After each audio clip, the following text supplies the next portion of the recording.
Marigolds, aren't they beautiful? Ironically, they're part of the problem in preventing blindness.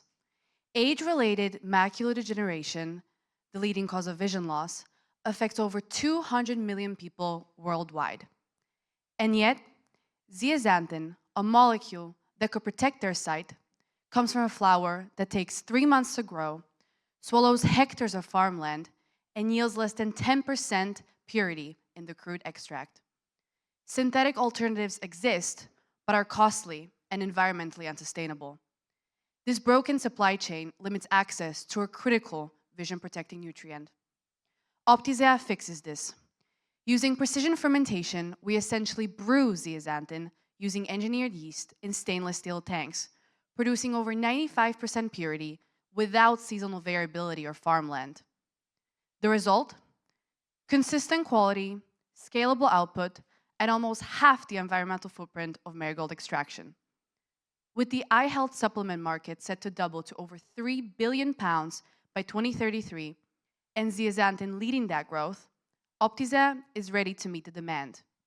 Today, we're looking to raise £1 million in seed funding to complete strain engineering, scale our process to TRL6, and complete our first commercial pilot run.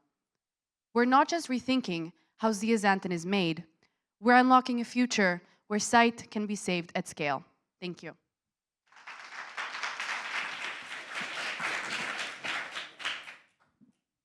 Has there been any other attempts to change the status quo, and what happened? Yeah, so currently there are a major number of players that are trying to integrate fermented carotenoids into their pipeline. For example, DSM, one of the major synthetic producers of zeaxanthin, is currently preparing to sell zeaxanthin, but other carotenoids. But the enzyme CRTZ, which actually converts beta-carotene to zeaxanthin, is very fragile and highly sensitive. So mainly major players have been focusing on precursors such as beta-carotene. Is this a small molecule, a new chemical entity, a single? So it comes from a plant. So when I think of when you're extracting something from a plant, the biological effect is not because of one chemical. It's like the composition of different parts of it. Is this one chemical? Yeah, so it's a xanthophyll carotenoid. So its structure is actually what dictates its main properties with AMD pathogenesis.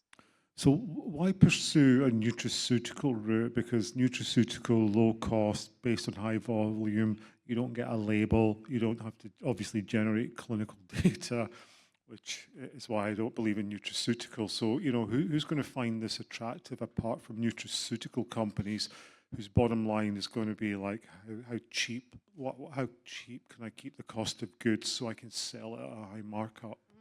So to answer your first part of the question, zeaxanthin has many applications, specifically in the cosmetics industry as well. But we focus on the nutraceutical because our end customers will be formulators and contract manufacturers that actually will be formulating our crystalline powder, which is our final product, into final formulations which have been dictated by the age-related disease, eye disease trial, which is formulation of 10 milligrams of lutein with 2 milligrams of zeaxanthin.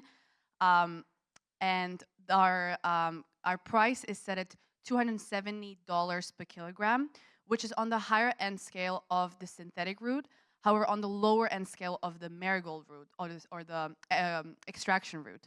And we price this premium because it is still a natural ingredient, and we have found that over 53% of customers in the US, which is their primary market, do prefer natural ingredients.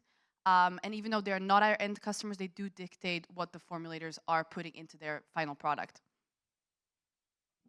What kind of sales do you project for this opportunity? Yeah, so in our first year of production, we predict after scale up to produce over 10,000 kilograms per year. And given that we're pricing our product at around $270 per kilogram, we're anticipating a 2.7 million revenue in dollars.